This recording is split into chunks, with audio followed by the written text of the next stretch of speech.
Assalamu alaikum dear students, I am Anjum Shafiq, your biology teacher for grade 11, and today I am going to discuss the third parameter of disease control, that is drug treatment and gene therapy.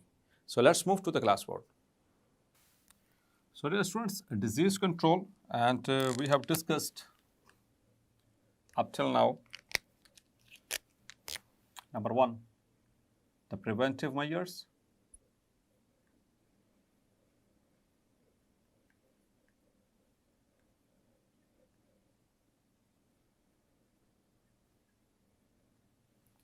And number two, we have discussed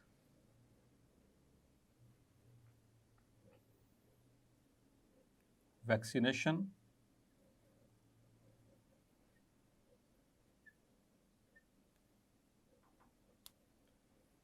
immunization,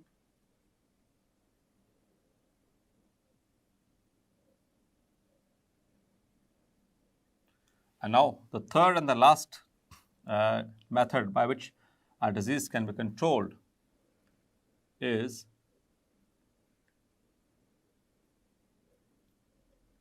drug treatment.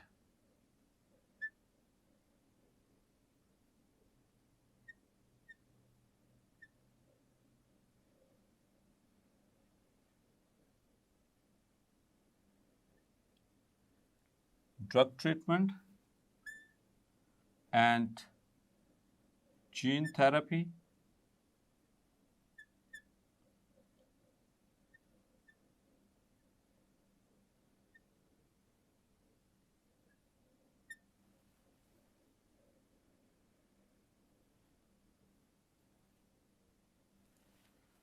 तो dear students, जो first two methods हैं preventive measures और vaccination immunization, these are the methods to control a disease before it has attacked you. मतलब किसी भी बीमारी से बचने के लिए, अभी बीमारी हुई नहीं है लेकिन उससे बचने के लिए ये दो मेथड्स इस्तेमाल होते हैं, एक प्रिवेंटिव मेजर्स और दूसरा वैक्सीनेशन और इम्यूनाइजेशन. अगर बीमारी हो जाए, इफ़ द पर्सन बिकम सिक, उसके बाद फिर उसका क्या किया जाता है, इलाज किया जाता है. उस वक्त किस तरह से कंट्रोल किया जा सकता है डिजीज़ को, वो हम आज के टॉपिक में डिस्कस करने वाले हैं. Clear? So when a person becomes sick or ill, when a person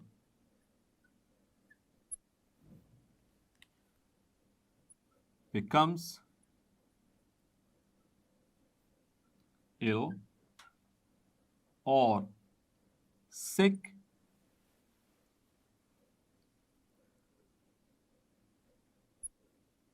by a disease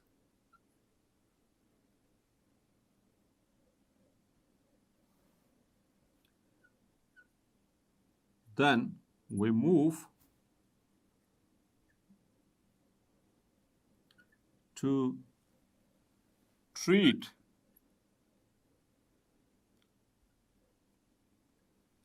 the disease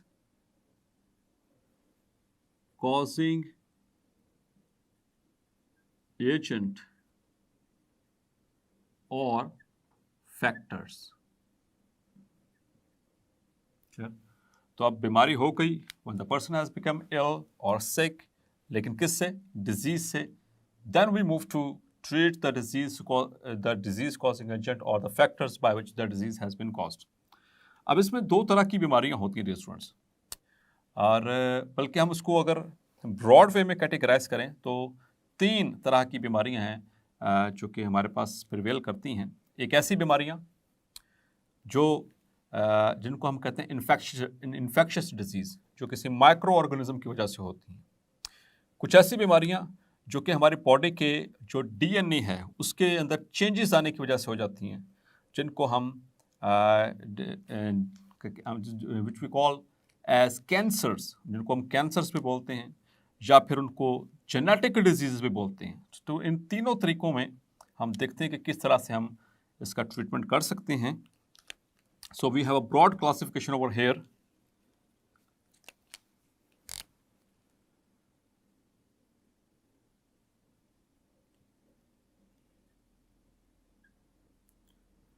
So we have got three different categories to discuss, three different categories of diseases. Number one, infectious diseases.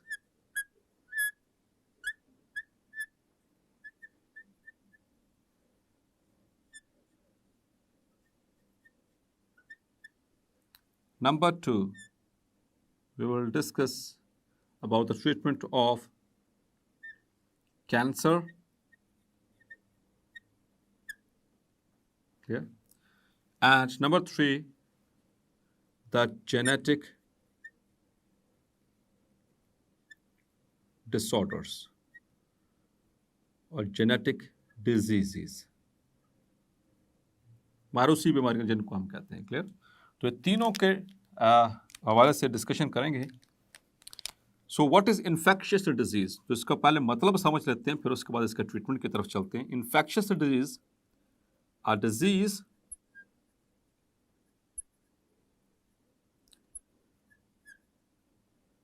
which is caused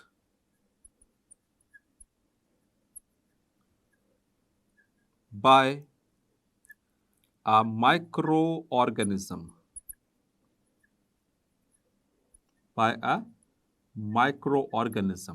उससे हम कहते हैं infectious disease. For example, अब इसकी भी हम further हम classification कर सकते हैं, इसको डिवाइड कर सकते हैं into viral diseases,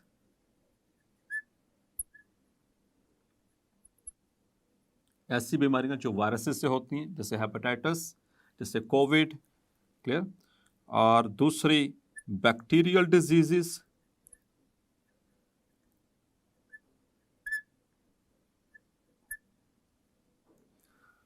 bacterial diseases में बहुत सारी डिजीज हैं, जैसे गैस्ट्राइटिस, एंट्राइटिस। ठीक है? और इसी तरह से फंगल डिजीजेस, ऐसी बीमारियां जो फंजाई से होती हैं। क्लियर? जैसे कि एथलीट्स फुट, जैसे रिंगवर्म, जैसे कि हिस्टोप्लाज्मोसिस, जैसे अर्गोटिज्म। चैप्टर नंबर 8 में भी इसकी लिस्ट आएगी, लंबी लिस्ट आएगी एनिमल डिजीज में। क्लियर? वहाँ पर चैप्टर फंजाई के चैप्टर में। तो ऐसी डिजीज जो इन माइक्रो ऑर्गेनिजम्स की वजह से हो, उसे हम कहते हैं इन्फेक्शियस डिजीज। इसकी ट्रीटमेंट की हम बात करेंगे। दूसरा, कैंसर। कैंसर किसे कहते हैं डियर स्टूडेंट्स? स्टेट और a disease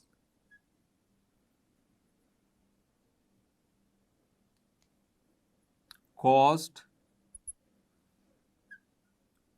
by a defect in gene that controls cell division,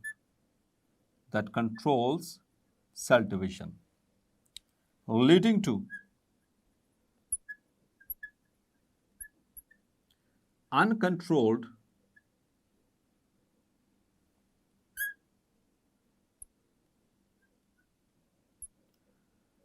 proliferation proliferate का मतलब होता है मल्टीप्लाई होना, डिवाइड होना। ठीक है?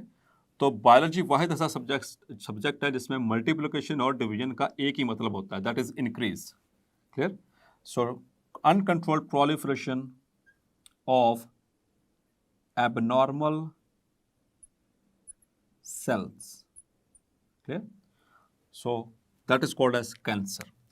सो इसमें एक ऐसी स्टेट, एक ऐसी बीमारी जिसमें डिफेक्ट आ जाता है उस जीन में जो कि सेल डिवीजन को कंट्रोल करता है।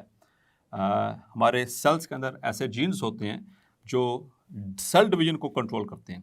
अगर वो म्यूटेट हो जाए, अगर उसके अंदर कोई ख़राबी पैदा हो जाए due to certain chemical agents, due to radiations, और उससे क्या होगा, सेल भूल जाएगा कि मैंने कितनी दफ़ा डिवाइड करना था, कितनी दफ़ा मैंने मेरे अंदर सेल डिवीजन होनी थी। तो फिर वो तेज़ी से डिवाइड करता चला जाएगा, जिसकी वजह से एक मैस बन जाएगा एबनॉर्मल सेल्स का, जिसको ट्यूमर भी कहते हैं, या सादा लफ्ज़ों में उसको कैंसर कहते हैं।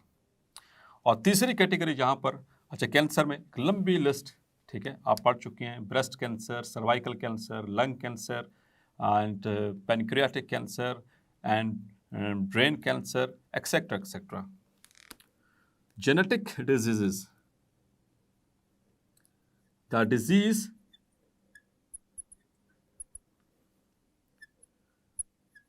which tend to run in families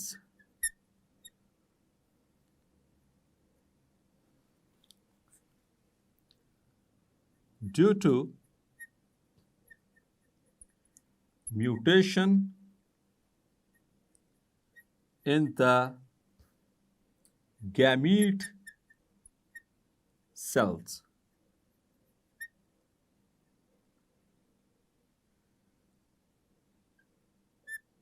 Leading to abnormal development.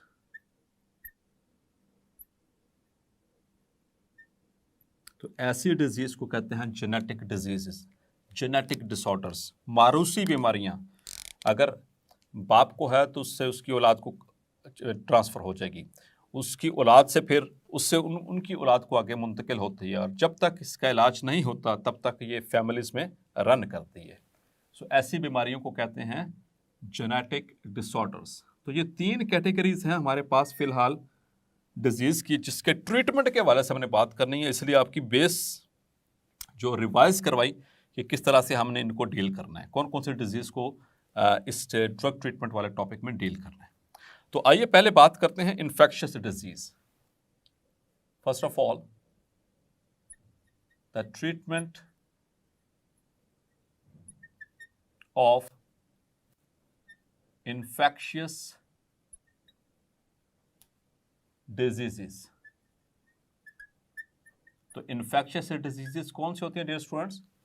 जो इन्फेक्शियस एजेंट्स यानी माइक्रो ऑर्गेनिजम्स की वजह से हों, उनको हम इन्फेक्शियस डिजीज कहते हैं. सो इसमें in case of viral diseases, जो वायरल डिजीज हैं dear students, anti viral drugs are used, लेकिन ये बहुत कम हैं.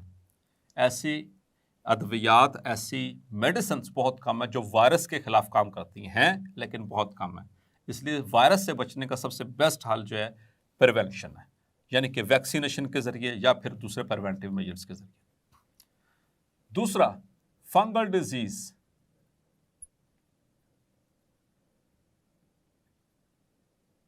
जैसे मैंने आपको एग्जांपल दी, फंगल डिजीज में बहुत सारी examples, athlete's foot, ringworm disease, histoplasmosis and aspergillosis. Clear? So fungal disease के लिए we usually use anti fungal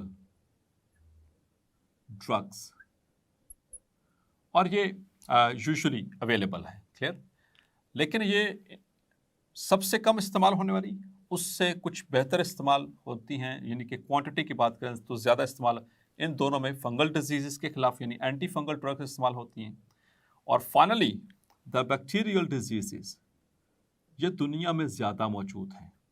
bacterial disease यानी ऐसी बीमारियां जो बैक्टीरिया की वजह से हों. हम पढ़ेंगे आगे चलकर तकरीबन 200, there are 200 different approximately bacteria which cause diseases in humans. जो इंसानों में 200 से ज़ायद बैक्टीरिया हैं जो कि इंसानों में मुख्तलिफ तरह की बीमारियां कॉज करते हैं. तो दुनिया में सबसे ज़्यादा इनकी तादाद है, इसी वजह से सबसे ज़्यादा अद्वियात इन्हीं के खिलाफ बनती हैं. सो इनके लिए जो मेडिसिन होती है, जो इनका ट्रीटमेंट है, अगर कोई बैक्टीरियल इन्फेक्शन हो जाए तो then we move for antibiotics. Clear? So antibiotics ऐसी ड्रग्स होती हैं जो कि सिर्फ बैक्टीरिया को किल करती हैं. याद रखिएगा, ये फंजाई को भी किल नहीं करती और आम तौर पर वायरसेस को भी किल नहीं करती. वायरल डिजीज में बैक्टीरियल जो ड्रग्स है यानी कि एंटीबायोटिक्स, उनको लेने का कोई ख़ास फ़ायदा नहीं होता। समटाइम्स ऐसा होता है कि कोई फिजिशियन, कोई डॉक्टर वायरल डिजीज़ के साथ साथ चूँकि आमतौर पर इसकी ड्रग तो अवेलेबल नहीं है, तो वो साथ में एंटीबायोटिक्स दे देते हैं। उसके पीछे रीज़न ये होती है कि कुछ ऐसे वायरल इन्फेक्शन हैं जिनके साथ होने, जब वो होते हैं तो उनके साथ बैक्टीरियल इन्फेक्शन होने का ख़तरा होता है, रिस्क होता है, तो उससे बचने के लिए फिर वो एंटीबायोटिक्स देते हैं। तो इसका बहुत एहतियात से इस्तेमाल करना चाहिए एंटीबायोटिक्स का, और इसके साइड इफ़ेक्ट्स वगैरह सारे मिस यूज़ एंड यूज़ ये आगे चलकर इंशाल्लाह हम चैप्टर में, बैक्टीरिया वाले चैप्टर में इसको डिस्कस करेंगे, chapter number 6। Clear? So that is the treatment of infectious disease. Now coming towards the cancer. Treatment of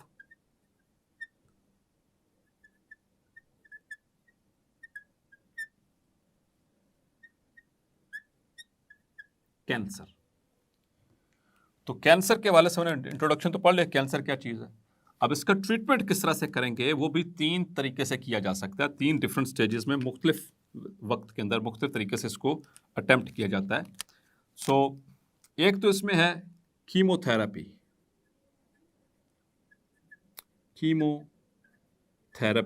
आमतौर पर सबसे पहले आमतौर पर जनरली जब भी कैंसर होता है किसी को तो पहले ये फॉलो किया जाता है आमतौर पर, नॉट ऑलवेज बट यूजुअली और generally chemotherapy is preferred at first.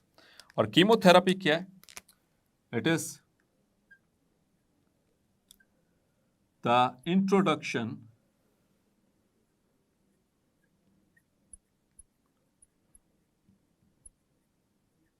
of anti-cancer chemicals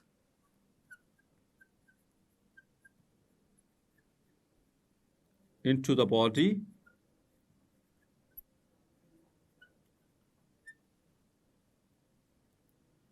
in order to shrink or kill cancer cell. तो इसका मकसद ये है, तो ये कीमोथेरेपी एक ऐसी थेरेपी कहते हैं अ वे ऑफ ट्रीटमेंट जिसमें इंट्रोड्यूस किए जाते हैं ख़ास किस्म के केमिकल्स जिनको कहते हैं anti cancer, anti means against, anti cancer chemicals. और वो क्या करते हैं, they in order to shrink the और किल द कैंसर सेल्स और ट्यूमर। जो ट्यूमर्स होती हैं या वो जो कैंसर सेल्स होती हैं उनको श्रिंक करना, मतलब उनको ऐसे सुकेड़ देना या फिर उनको किल कर देना, मकसद है कीमोथेरेपी का। लेकिन इसका एक बहुत बड़ा डिसएडवांटेज, इसका एक बहुत बड़ा नुकसान,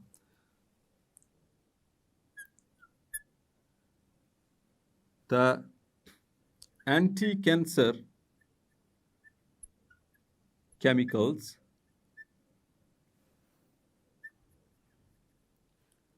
not only kill tumors or cancer cells but also kill the normal cells। ये सबसे बड़ा इसका नुकसान है कि कैंसर सेल को तो ख़त्म करते ही है ये, लेकिन साथ साथ जो नॉर्मल बॉडी के सेल्स हैं उनको भी ये किल कर देते हैं कीमोथेरेपी। इस वजह से अगर आपने कभी नोट किया हो, अगर इस पेशेंट को कभी अटेंड किया हो, देखने में शुरू में बहुत ये सेहतमंद होते हैं और दिनों के अंदर, विद इन डेज, हफ्ते के अंदर अंदर या दिनों के अंदर अंदर क्या होता है कि ये कमज़ोर पड़ जाते हैं। ठीक है, इनकी बॉडी कमज़ोर होना शुरू होती है और ये पतले हो जाते हैं, क्योंकि कैंसर सेल के साथ साथ इनकी नॉर्मल बॉडी के सेल्स जो हैं वो भी मारे जा रहे होते हैं। इसलिए ये इसका थोड़ा सा और ये पेनफुल है थोड़ी सी। ठीक है, ये कीमोथेरेपी थोड़ी सी पेनफुल ट्रीटमेंट है। इसमें जो पेशेंट होता है ख़ास तौर पर उससे काफ़ी जो है वो पेन्स होती हैं, दर्द का एहसास होता है। Now the treatment of cancer with radiotherapy और रेडिएशंस। दूसरा तरीका है रेडिएशंस। अब रेडिएशंस भी डियर स्टूडेंट्स हम दो तरीके से दे सकते हैं। The radiations are of two categories.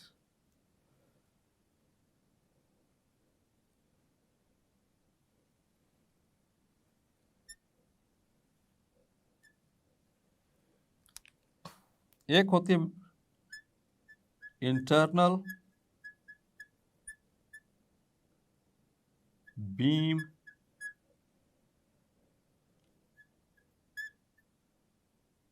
Radiotherapy और एक है एक्सटर्नल बीम रेडियोथेरेपी।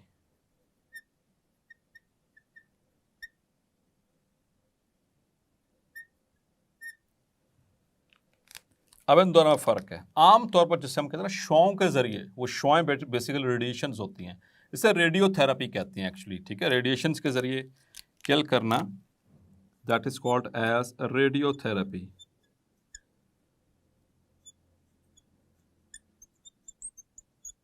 एक्चुअली हम जनरल इसको रेडियोथेरेपी कहते हैं, लेकिन फर्क है थोड़ा सा इसमें। जो इंटरनल बीम थेरेपी है दैट इज कॉल्ड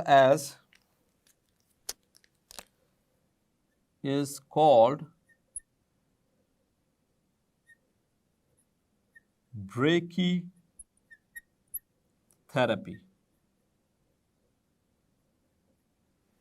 और एक्चुअली जो एक्सटर्नल बीम रेडिएशन थेरेपी है इसे कहते हैं इज कॉल्ड रेडियो थेरेपी। ये एक्चुअली रेडियोथेरेपी है। मतलब जब बाहर से, बॉडी के बाहर से beam of radioactive waves जो है उस पर फेंकी जाती हैं, फोकस की जाती हैं ऑन द ट्यूमर्स और कैंसर सेल्स, तो उस वक्त कहते हैं उसको रेडियोथेरेपी। और बाज़ औक़ात फिर एक और नया तरीका है कि बॉडी के अंदर पैक्ड करके और रेडियो एक्टिव मटीरियल्स को फिर उसके ऊपर थ्रो किया जाता है, बीम जो उसकी जो है वो थ्रो की जाती है, बम्बार्ड की जाती है इंटरनली बॉडी के अंदर से। अगर अंदर बॉडी के यानी कि वो इसमें रेडिएशंस का यूज़ होगा तो वो ब्रेकी थेरेपी कहलाएगी। और अगर बाहर से वो शुआएं बॉडी के अंदर फेंकी जाएंगी यानी रेडियो एक्टिव जो मटेरियल्स से, तो उससे हम कहेंगे रेडियोथेरेपी। और इसी का जिक्र एक्चुअली हमारे बुक में रेडियोथेरेपी का ही है। सो इन radiotherapy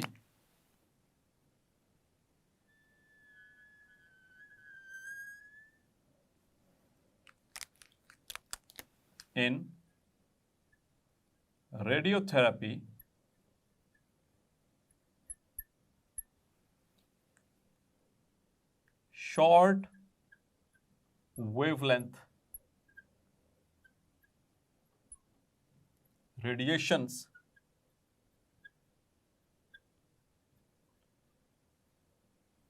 are bombarded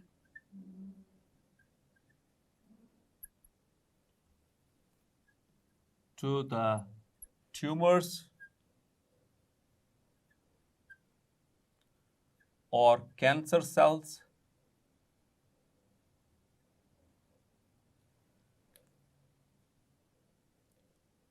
externally। Clear? बाहर से फोकस करके जो है उसके ऊपर रेडिएशंस की जो बीम है वो फेंकी जाती है। और ब्रेकी थेरेपी मैंने बता दिया कि बॉडी के अंदर वो अप्रोच की जाती है इंटरनली, और वहाँ से फिर रेडिएशन जो है वो बम्बार्ड की जाती हैं डायरेक्टली ट्यूमर्स के ऊपर। So that is called as brachytherapy. Clear? Brachytherapy. और तीसरा जो तरीक़ाकार है, कीमो के बाद फिर रेडियोथेरेपी को फॉलो किया जाता है।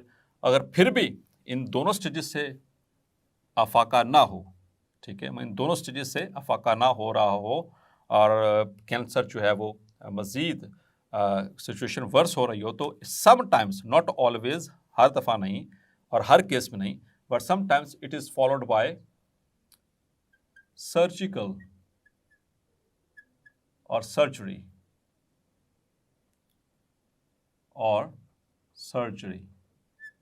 तो सर्जरी में क्या किया जाता है? The cancerous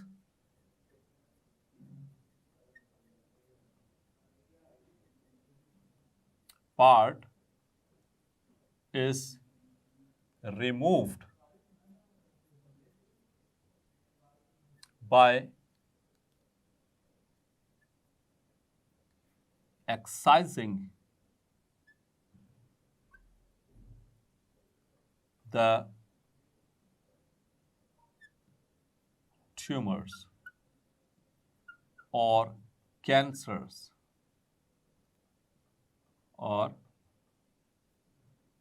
cancerous organ or tissue. So the cancerous part is removed, उसको remove किया जाता है by excising the tumors or cancer organs or the tissues. तो ये 3 तरीकेकार हैं कैंसर के ट्रीटमेंट के वाले से. The second one. अब आते हैं जेनेटिक डिसऑर्डर्स की तरफ.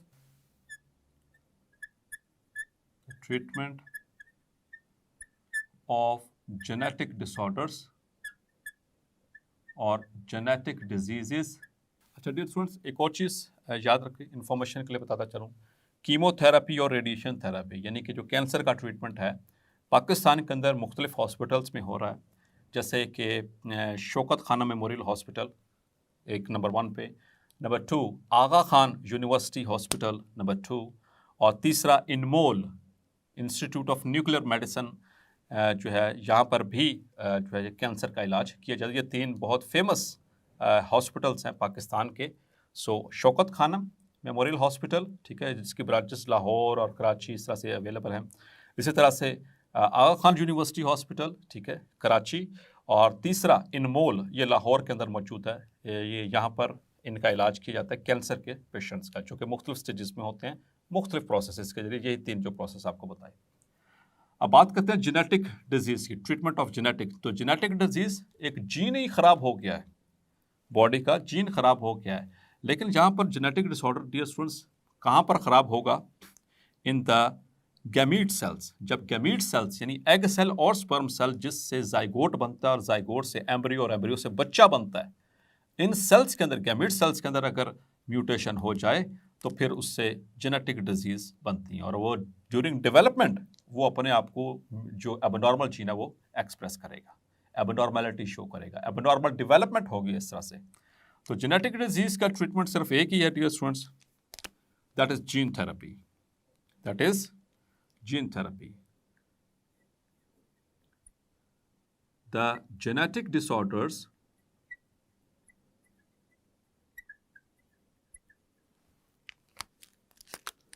are treated by gene therapy, in which the abnormal or defective gene is removed and a normal gene is added.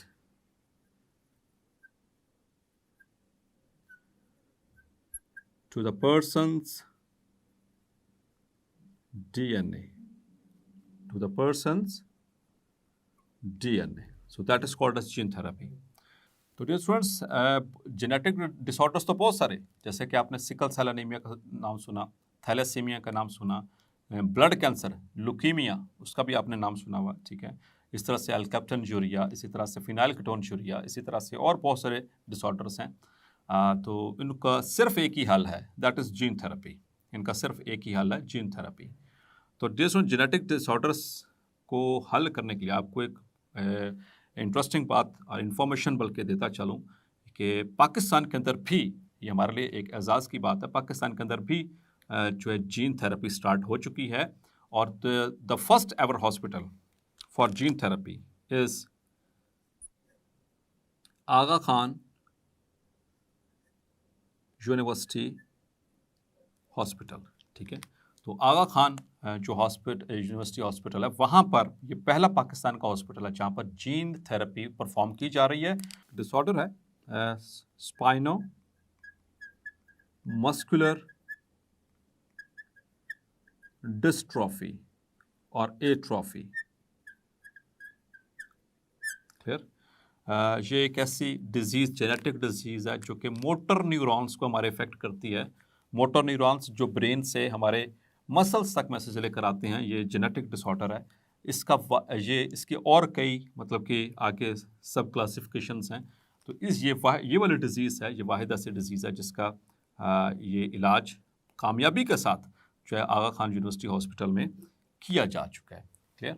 So this is how we go for the third pronged action. So dear students, hopefully आज का lecture भी आपको clarify हो गया होगा। मिलते हैं next lecture में और डिस्कस करेंगे क्लोनिंग। तब तक अपना ख्याल रखिएगा। अल्लाह हाफिज़।